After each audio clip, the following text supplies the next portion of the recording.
Assalamualaikum warahmatullahi wabarakatuh. Salam sejahtera bagi kita semua. Shalom, Om Swastiastu, Namo Buddhaya, Salam Kebajikan. Kami dari kelompok 5 akan mempresentasikan tentang mesin learning. Sebelumnya, izinkan saya memperkenalkan anggota kelompok kami. Pertama, saya Aldeil Salvita selaku moderator. Yang kedua, ada Abdurrahman. Yang ketiga ada Indika Saputra, yang keempat ada Kamil Haidar, yang kelima ada Muhammad Fahmi Al-Farizi, yang keenam ada Muhammad Aryo Ati, dan yang ketujuh ada Muhammad Edria Zayis Faidullah. Dalam pembahasan kali ini, kami memiliki 5 poin yang akan dibahas, yaitu yang pertama ada pre-processing data, yang kedua klasifikasi menggunakan logistic regression, yang ketiga menggunakan linear regression, yang keempat penggunaan algoritma alternatif, dan yang kelima visualisasi data dan hasil model. Poin selanjutnya akan dibahas oleh Abdurrahman. Oke, kali ini saya akan membahas yang poin pertama, yaitu tentang pre-processing data. Sebelumnya, kita ketahui dahulu apa itu arti dari data pre-processing. Data pre-processing adalah tahapan untuk menghilangkan beberapa permasalahan yang bisa mengganggu saat pemrosesan data. Ada beberapa tahapan dalam memprocessing data. Yang pertama, kita lakukan import library. Yang kedua ada load dataset. Yang ketiga ada eksplorasi data. Yang keempat ada penanganan missing values. Yang kelima ada encoding. Keenam ada feature scaling. Dan yang ketiga adalah hasil pre-processing. Oke, untuk langkah pertama yaitu ada import library. Apa saja sih library yang kita butuhkan kali ini? Yang pertama ada pandas. Yang kedua ada matplotlib, pyplot. Yang ketiga ada seaport. Yang keempat ada sklearn. Yang terakhir ada sklearn pre-processing. Dan ada one-hot encoder, label encoder, dan standard scaler. Arti-arti di library ini yaitu sebagai pandas untuk memanipulasi dan analisis data dalam bentuk tabel. Yang selanjutnya ada matplotlib, pyplot untuk membuat visualisasi data seperti grafik. Selanjutnya ada seaport untuk mempermudah visualisasi statistik dengan tampilan yang lebih menarik. Selanjutnya ada sklearn simple inverter untuk mengatasi nilai hilang dengan mengganti nilai yang hilang tersebut. Selanjutnya ada sklearn pre-processing one-hot encoder, yaitu ada mengubah variabel kategorikal menjadi format numerik binary. Selanjutnya ada sklearn pre-processing label encoder, yaitu memberi label numerik unik untuk setiap kategori. Dan yang terakhir ada sklearn pre-processing standard scaler, fungsinya untuk mengubah fitur agar memiliki rata-rata 0 dan definiasi standar 1. Langkah selanjutnya yaitu adalah meload dataset. Dataset yang kami gunakan kali ini adalah bunga iris. Kalian bisa mendownload dataset tersebut di Kaggle ataupun Google pencarian lainnya. Nah, yang pertama itu kita definisikan sebagai data frame, PDRF CSV, Iris CSV. Ini tujuannya berfungsi untuk membuat dataset dari file CSV ke dalam program Python, sehingga dapat dianalisis atau diolah lebih lanjut menggunakan pandas atau alat lainnya. Langkah selanjutnya yaitu adalah mengeksplorasi data. Yang pertama kita tampilkan beberapa baris data menggunakan heap dengan kodenya sebagai berikut, yaitu dengan definisi heap. Selanjutnya ada distribusi spesies dengan kodenya sebagai berikut, print distribusi spesies, print data frame spesies, value count. Nah, hasil dari menampilkan beberapa baris data yang pada pertama yaitu adalah sebagai berikut. Di sini terdapat beberapa kolom seperti ID, sepal length dalam cm, sepal width cm, petal length cm, petal width cm, dan spesies. Untuk sepal length cm, sepal width cm, petal length, petal width cm adalah sebuah nilai variabel yang independen, artinya tidak bergantung sama dengan keadaan variabel-variabel lainnya. Nah, sementara untuk spesies adalah sebuah variabel yang dependent. Nah, artinya ini spesies ini bergantung dengan sepal length, sepal width, petal length, dan petal width. Seperti contohnya, sepal length itu 5,1, 3,5, 1,4, dan 0,2 ini akan menghasilkan sebuah kategori bunga yaitu Iris setosa. Selanjutnya ada distribusi spesies. Yang pertama ada print distribusi spesies. Hari ini kita akan men-load dataset sebanyak 150 data. Fungsi kode ini ya kita fungsi untuk mengetahui berapa saja sih seperti spesies Iris fossa, Iris versicolor, dan Iris virginica. Di sini masing-masing standar atau seimbang, yaitu dengan dataset 50, 50, dan 50. Untuk langkah selanjutnya adalah melakukan deskripsi statik dasar menggunakan describe. Dengan kodenya sebagai berikut, dan akan menghasilkan seperti ada count, min, standar, min, 25%, 50%, 75%, dan maksimal. Selanjutnya, yang langkah selanjutnya itu cek missing values di dataset. Dengan kodenya yaitu data frame is no titik soon. Nah, berhubung dengan dataset bunga Iris itu sangatlah lengkap, jadi ketika dipindai dengan kode ini, tidak akan menghasilkan sama sekali data yang missing atau data yang hilang. Artinya tabel tersebut masing-masing telah dipenuhi oleh nilai-nilai variabelnya itu sendiri. Selanjutnya, langkah keempat yaitu tangani identifikasi missing values. Jika ada data yang hilang, tangani menggunakan simple inputter dari skitlearn atau metode pengisian lainnya, seperti mean, median, modus, atau drop. Nah, meskipun kita tidak ada data yang hilang, kita akan mendemonstrasikan penggunaan simple inputter. Seperti ini contoh kodenya. Dan hasilnya, ya karena tidak ada yang data hilang, maka akan menunjukkan jumlah 0, atau tidak ada data yang diganti sama sekali. Selanjutnya ada encoding. Apa sih dari encoding itu? Encoding adalah jika ada fitur kategori, melakukan encoding menggunakan label encoder atau one hot encoder. Artinya, mengubah yang tadinya masih berbentuk string pada spesies, kini menjadi integer, seperti Iris fossa, Iris versicolor, Iris virginica. Ini kan masih berbentuk dalam string. Nah, dalam label encoder, kita ubah Iris fossa menjadi angka 0, Iris versicolor menjadi angka 1, Iris virginica menjadi angka 2. Selanjutnya, tahap yang kelima adalah fitur scaling. Lakukan normalisasi atau standarisasi pada data numerik menggunakan standar scalar atau min-max scalar. Dengan kodenya sebagai berikut, scalar, standar scalar, scale fitur, dan bisa lihat sendiri kodenya yang ada di tampilan PPT. Nah, dari hal tersebut, kita dapatkan outputnya, yaitu data seperti sepal length, sepal width, petal length, petal width, spesies, nah diubah menjadi sebuah variabel dalam bentuk numerik atau integer. Selanjutnya, hasil pre-processing. Dalam hasil pre-processing, kita akan mengeluarkan sebuah file baru yang bernama dengan Iris Preprocessor, yang dimana file ini akan kita pakai untuk tahapan seperti regresi linear ataupun logistic regression.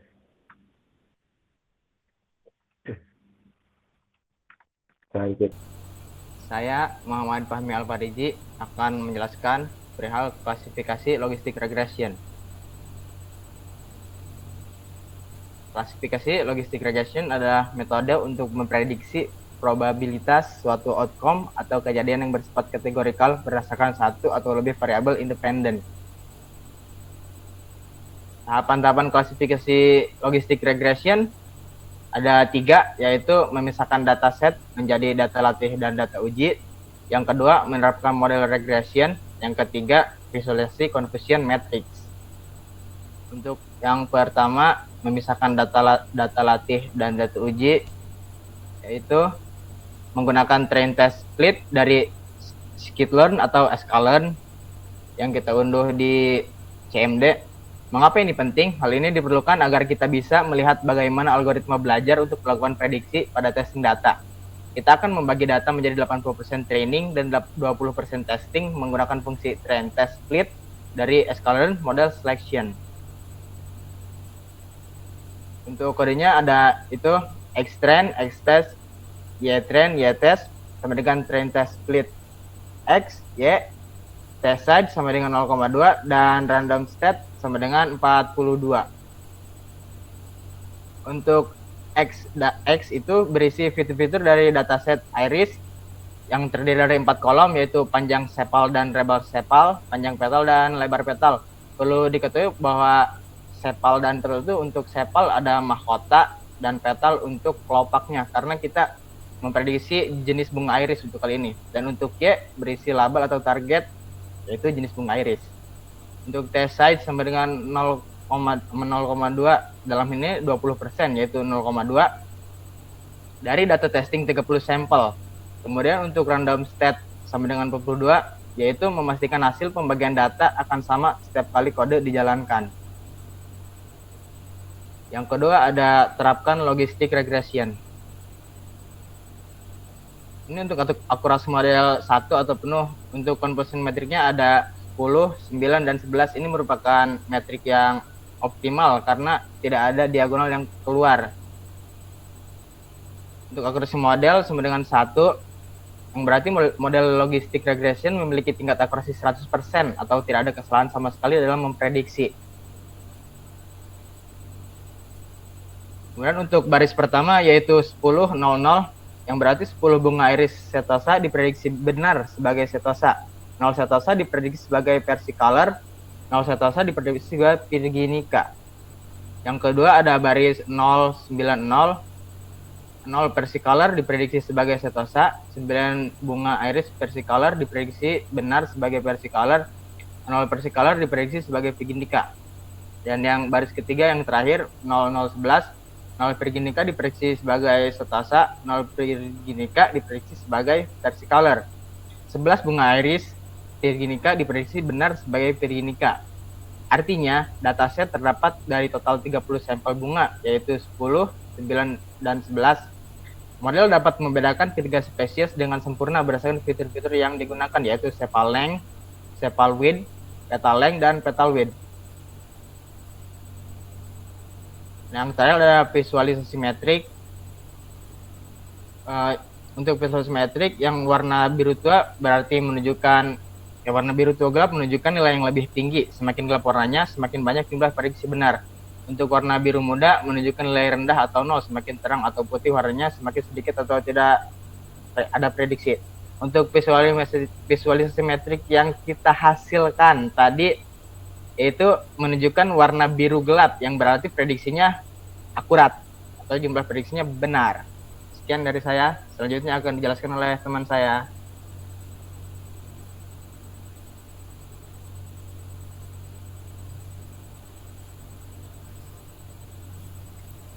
Perkenalkan, nama saya Kamil Haidar. Di sini saya akan membahas regresi linear regression. Regresi linear regression adalah metode untuk memahami dan memprediksi hubungan antar variabel. Tahapan-tahapan klasifikasi logistik regression ada dua. Yang pertama, evaluasi model dengan mean square error atau MSE. Yang kedua, visualisasi hubungan antar fitur dan target. Yang pertama, evaluasi model. Evaluasi model dengan mean square error atau MSE dan R square. Mean square error atau MSE sama dengan 0.0420. Ini mengukur rata-rata kesalahan kuadrat antara nilai prediksi dan nilai aktual. Semakin mendekati 0, semakin baik prediksinya. Yang bagian R square sama dengan 0.9604 mengukur seberapa baik model menjelaskan variabilitas data.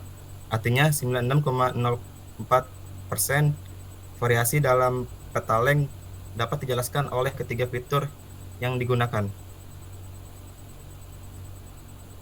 Yang kedua, visualisasi fitur dan prediksi.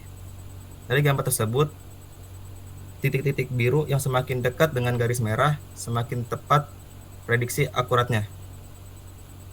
Kelompok bawah sekitar min 1,5 ini adalah iris setosa, memiliki petal kelopak bunga yang pendek.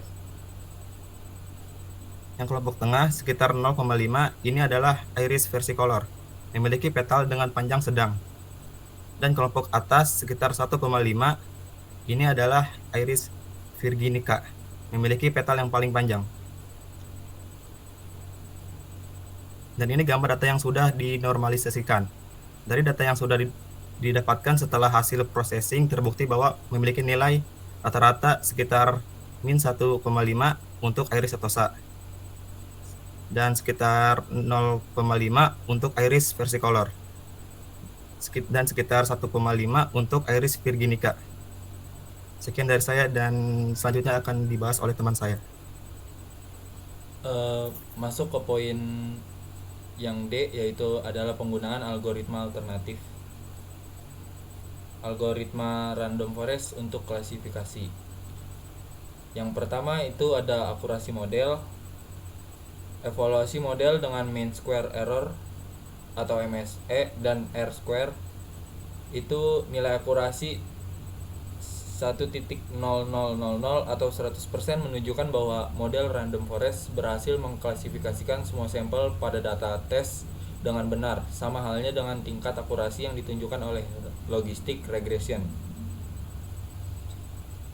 Di poin kedua yaitu ada visualisasi matrix. Warna biru tua gelap menunjukkan nilai yang lebih tinggi, semakin gelap warnanya, semakin banyak jumlah prediksi benarnya. Yang kedua itu ada warna biru muda menunjukkan nilai yang rendah atau 0, semakin terang atau putih warnanya, semakin sedikit atau tidak ada prediksi. Next ke poin ketiga, ada fitur penting di random forest. Itu yang pertama ada petal length centimeter atau panjang mahkota bunga. Yang kedua itu ada petal width centimeter, ada lebar mahkota bunga. Yang ketiga ada sepal length centimeter atau panjang kelopak bunga. Yang keempat ada sepal width centimeter atau lebar kelopak bunga. Itu artinya untuk membedakan jenis iris lebih baik perhatikan mahkota bunganya daripada kelopaknya. Next ke poin yang keempat itu ada perbandingan performa model. Itu yang pertama ada random forest, model yang memperhatikan ciri-ciri bunga, hasilnya sangat akurat 100% dalam menebak jenis bunga. Yang kedua ada logistic regression, model menggunakan rumus sederhana, hasilnya juga sangat baik dalam menebak jenis bunga. Yang ketiga ada linear regression, digunakan untuk memprediksi nilai kontinu atau angka, lebih cocok untuk grafik prediksi versus aktual, atau image tree yang menunjukkan hubungan linear. Untuk poin selanjutnya akan dibawakan oleh teman saya. Saya Muhammad Edria akan menjelaskan poin E, yaitu visualisasi data dan hasil model. Yang pertama, kita bisa buat visualisasi korelasi menggunakan heatmap dari Seaborn untuk memahami hubungan antar fitur. Yang kedua, tampilkan plot yang menunjukkan performa model seperti akurasi atau MSE untuk beberapa model yang Anda coba. Yang tiga, visualisasikan distribusi data sebelum dan sesudah processing, serta distribusi prediksi dibandingkan dengan data yang aktual. Yang pertama ada correlation heatmap. Diagram ini menampilkan dua heatmap yang menunjukkan korelasi antar variabel dalam dataset iris sebelum dan sesudah proses processing atau scaling. Yang pertama itu ada correlation heatmap atau original data yang sebelah kiri menunjukkan korelasi antara panjang dan lebar sepal serta panjang dan lebar petal. Warna yang lebih merah menunjukkan korelasi positif yang kuat, sedangkan warna biru menunjukkan korelasi negatif. Contohnya panjang petal memiliki korelasi kuat dengan lebar petal sebesar 0,96. Yang kedua ada correlation heat map atau pre-process data, yaitu setelah proses scaling korelasi antar variabel tetap sama, tetapi data telah berada dalam skala yang lebih seragam. Nilai korelasi antara panjang dan lebar patal tetap kuat sama seperti pada data asli. Kemudian ada poin yang kedua, yaitu ada graphic regression model performance, yang gambarnya itu yang sebelah kiri, menampilkan performance linear regression dengan R2 sama dengan 1. Batang biru menunjukkan model dapat menjelaskan 100% variasi dalam data. Terus kemudian ada yang kedua, graphic classification model performance, yang ada di sebelah kanan, membandingkan akurasi logistic regression yang warna hijau dan random forest yang warna merah. Nah, dari kedua model tersebut mencapai akurasi 100% dalam klasifikasi spesies iris. Terus kemudian dipisahkan oleh gap putih di tengah untuk memudahkan perbandingan tersebut. Kemudian yang ketiga ada distribusi data. Itu yang pertama itu ada Spalancien dua grafik atas, yaitu original iris Tulsa, iris versicolor, dan iris virginica. Preprocess dikala di rentang 2 hingga 2. Pola distribusi tetap sama. Terus yang kedua itu ada Spalwit CM dua grafik tengah atas, yaitu original. Ketiga, spesies menunjukkan overlap yang signifikan di rentang 2-4 cm. Kemudian prosesnya dikala rentang 2-3, pola tetap sama. Kemudian yang ketiga itu ada peta length CM, dua grafik tengah bawah. Original sentosa terpisah jelas 1-2 versicolor. Kemudian ada yang keempat ada peta width CM, itu grafik bawah. Dan kemudian ada yang kelima, distribusi aktual dan prediksi, dua grafik paling bawah. Dan bisa dilanjutkan oleh teman saya. Perkenalkan, nama saya Indika Saputra, saya akan membacakan kesimpulan. Yang pertama, convolution matrix menunjukkan bahwa model memiliki akurasi yang sangat baik, karena semua prediksi benar, dalam kurung diagonal memiliki angka yang bukan 0. Lalu yang kedua, convolution matrix menunjukkan bahwa model random forest bekerja sangat baik. Dengan akurasi sempurna, pada data ini, semua prediksi berada di diagonal dalam kurung prediksi yang benar. Yang ketiga, iris preprocessed regression prediction menunjukkan bahwa model mampu memberikan prediksi yang cukup akurat, dengan sebagian besar titik mendekati garis referensi. Yang keempat, correlation antara panjang dan lebar petal menunjukkan hubungan positif yang sangat kuat, sementara hubungan antara panjang dan lebar sepal tidak terlalu signifikan. Lalu yang kelima, semua model dalam kurung linear regression, logistic regression, dan random forest menunjukkan performa sempurna dalam kurung 100% pada dataset iris. Mengidentifikasikan dataset ini relatif mudah untuk dimodelkan. Yang keenam, model machine learning dalam kurung linear regression, logistic regression, dan random forest menunjukkan performa sempurna dalam kurung 100% pada dataset iris. Lalu yang ketujuh, fitur petal dalam kurung panjang dan lebar memberikan pemisahan yang lebih jelas antar spesies dibanding fitur sepal, terutama untuk membedakan iris sentosa.